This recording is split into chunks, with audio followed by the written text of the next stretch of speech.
नमस्कार, मैं हूं मनीष शर्मा और आप देख रहे हैं मेरे साथ इंडिया ब्रेकिंग नाउ। लगातार चुनावी सरगर्मियों को लेकर एक एक नेता के पास जाते हैं, उनसे जानने का प्रयास करते हैं कि चुनाव को लेकर क्या उनकी रणनीति चल रही है, चुनाव के बारे में वो क्या कहना चाहते हैं। क्योंकि जिस प्रकार से आप देख रहे हैं कि भारतीय जनता पार्टी के द्वारा शंखनाद पहले ही कर दिया गया है, लेकिन इस पूरे मामले को लेकर आज मैं करनाल के एक कद्दावर नेता हैं और 2 बार करनाल से विधायिका भी रह चुकी हैं सुमिता सिंह जी, उनके पास आए हूं उनसे जानने के लिए कि आखिर इस पूरे मामले के अंदर कांग्रेस कहां है। कांग्रेस अभी तक कहीं नजर नहीं आ रही, ना कांग्रेस की कोई लिस्ट नजर आई है। लेकिन भारतीय जनता पार्टी से अगर बात करें तो लोकसभा प्रत्याशी मनोहर लाल जी का जो है वो कहीं ना कहीं कार्यकर्ताओं के साथ बैठक भी शुरू हो चुकी है और कार्यकर्ताओं को जिस प्रकार से उन्होंने इंस्ट्रक्शन देने शुरू कर दिए, कल नीलोखेड़ी में मनोहर लाल जी के द्वारा तमाम कार्यकर्ताओं के आगे झोली फैलाकर कहा गया कि भाई जगह जगह अपने एक एक मंडल में जाएं और वहां पर लोगों से मिले, लोगों से वोट की अपील करें। मेरे साथ विधायिका सुमिता सिंह जी है, एक बार उनसे बातचीत करने का प्रयास करें। मैम, सबसे पहले आपका स्वागत है। Thank you so much. Ma'am, क्या लगता है लोकसभा चुनाव का बिगुल जो है कहीं ना कहीं भारतीय जनता पार्टी बजा चुकी है और उपचुनाव को लेकर भी अभी हाल में ही नायब सैनी जी जो हैं जिनको टिकट मिली है वो भी यहाँ पर आए थे। कांग्रेस कहीं नज़र नहीं आ रही, ना लिस्ट आई अभी तक कांग्रेस की। कहाँ है कांग्रेस मैम? कांग्रेस के कार्यकर्ता पिछले 1 साल से 1.5 साल से हम सभी जितने भी हर जिले के अंदर है, हर लोकसभा या विधानसभा के अंदर है, सभी कार्यकर्ता हम लोगों ने पहले हाथ से हाथ जोड़ो कार्यक्रम किया, लोगों के घर घर गए। उसके बाद अब कांग्रेस का कार्यक्रम चल रहा है हर घर कांग्रेस। तो ऐसा नहीं है कि कांग्रेस पार्टी, तो हम तो बड़ी देर से तैयारी में लगे हैं। मैं मानती हूँ अभी 25 मई को अभी समय है चुनाव का और 25 मई को चुनाव है, तो लिस्ट हमारी जल्दी आ जाएंगी। क्योंकि कांग्रेस पार्टी एक बड़ी डेमोक्रेटिक पार्टी है, लोकतंत्र है, डेमोक्रेसी है हमारी पार्टी के अंदर। काफ़ी लोगों ने उसके अंदर अप्लाई किया हुआ है, तो सिलेक्शन कमेटी की 2-3 मीटिंग हो गई है और जल्दी वहाँ होके और सीएनसी में भी जल्द हमारी लिस्ट आ जाएगी, क्योंकि मांगने वालों की बहुत लंबी लाइन है। देखिए दोस्तों, एक बात आपको बताऊं कि भारतीय जनता पार्टी के द्वारा अगर बात करूं तो इस बार लक्ष्य रखा गया है 370 का। 370 एक अपने आप में एक बड़ा आंकड़ा है और उसका मायने क्या है उस बारे में जानेंगे। मैम, 370 का एक आंकड़ा रखा है, 370 खत्म करिए भारतीय जनता पार्टी ने और वही एक आंकड़ा उन्होंने रख दिया। आपको क्या लगता है कितना मैंडेट उसमें मिलेगा भारतीय जनता पार्टी? पिछली बार हरियाणा के अंदर भाजपा ने 75 पार करा था, तो आपके सामने है कि 40 से ऊपर भी नहीं गए वो लोग, तो इस बार भी यही होने वाला है। मैम, लेकिन लगातार अभी अगर बात करूं, हम लोग भी मार्केट में रहते हैं। अभी कुछ दिन पहले मैं ओल्ड सिटी में गया था, वहां पर हर व्यक्ति के, क्योंकि लोगों के पास हम लोग भी जा रहे हैं, उनका कहना यह था भी मैं हूं मनोहर लाल, मैं लड़ूंगा उनका चुनाव, मनोहर लाल के प्रत्याशी मैं बनूंगा। लेकिन अभी तक मैं ये देख रहा हूँ कि कांग्रेस की तरफ से किसी व्यक्ति ने जो मार्केट में है, उन लोगों ने किसी ने ये नहीं बोला कि मैं वीरेंद्र राठौर जी का, मैं या सुमिता सिंह जी का, इनका प्रत्याशी मैं हूँ, मैं लड़ूंगा ऐसा चुनाव। ये मुझे समझ नहीं आई, ये कहने की ज़रूरत क्यों पड़ी कार्यकर्ता को कि मैं मनोहर लाल हूँ। क्या बनने के बाद उस कार्यकर्ता को पिछली बार भी जब ये मुख्यमंत्री का चुनाव लड़े तब भी कार्यकर्ता बोल रहे थे मैं मनोहर हूँ, मैं मनोहर हूँ। क्या उनको आज मनोहर लाल जी पहचानते भी हैं कौन वो कार्यकर्ता है? ये जो बोलते हैं ये सिर्फ दिखाने के लिए, बाकी और कुछ भी नहीं है। और हमारे सभी कार्यकर्ता, हम कांग्रेस पार्टी के लिए हम वोट मांग रहे हैं, हम कांग्रेस पार्टी का प्रचार कर रहे हैं। जिसको भी टिकट मिलेगी ये उसी के लिए प्रचार है। अच्छा मैम, भूपेंद्र सिंह हुड्डा जी का एक बयान आया जिसमें उन्होंने बोला कि भाई पिछली बार गलती हुई थी हमसे, मैंने और मेरे बेटे ने, दीपेंद्र हुड्डा ने, हम लोगों ने इकट्ठे चुनाव लड़ा था, इसलिए हार का सामना करना पड़ा। क्या मायने हैं इस बात के उनके? ये उन्होंने अपनी तरफ से नहीं कहा, जो आप ये बात कर रहे हैं। मैंने भी वो इंटरव्यू देखा, प्रेस वाले बार बार उनको सवाल कर रहे थे कि जी आप क्यों बोल रहे हैं कि दूसरे नेता लड़े या नहीं लड़े, तो उस बात के ऊपर उन्होंने ये जवाब दिया।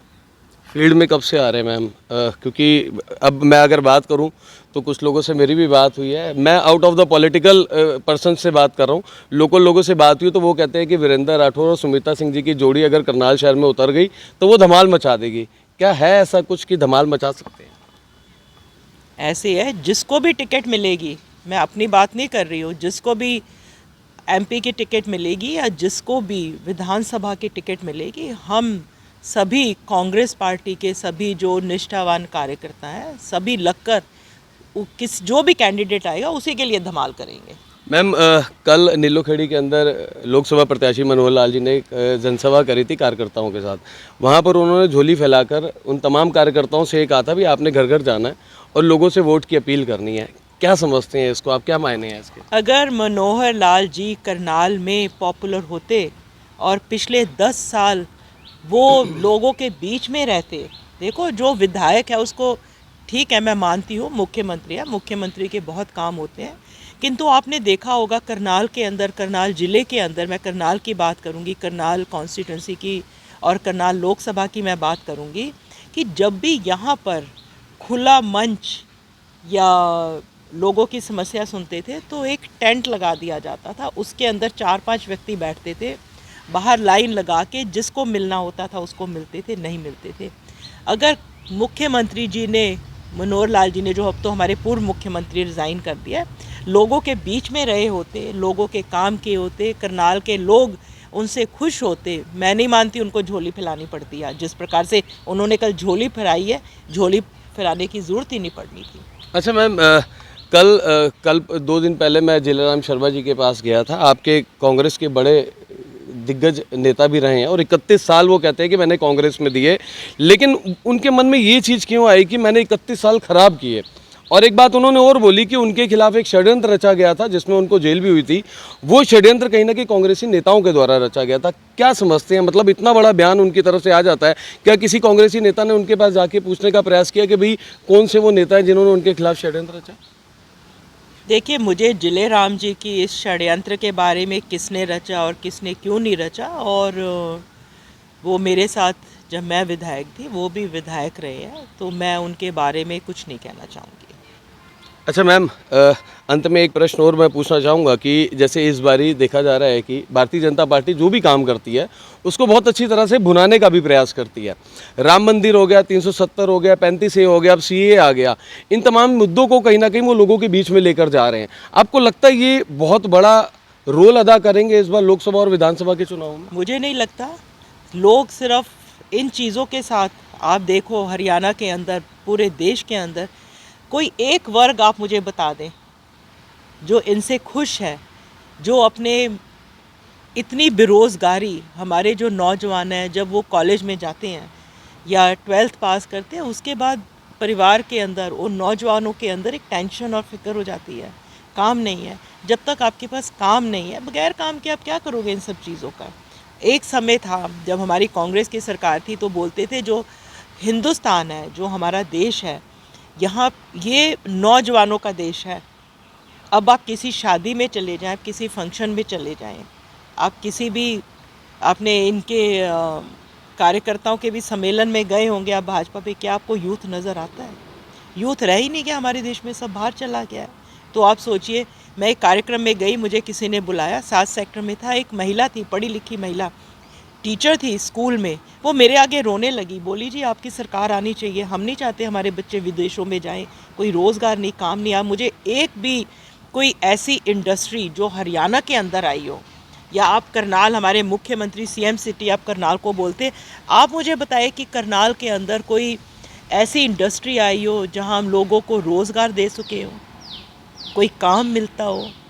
पीछे कौन सा जिला था, ध्यान नहीं, एक महिला ने कहा कि मुख्यमंत्री जी हमारे बच्चों के पास रोज़गार नहीं है, यहाँ कोई फैक्ट्री, कोई इंडस्ट्री लगा दे, बोले भाई चंद्रयान पे भेज दूंगा।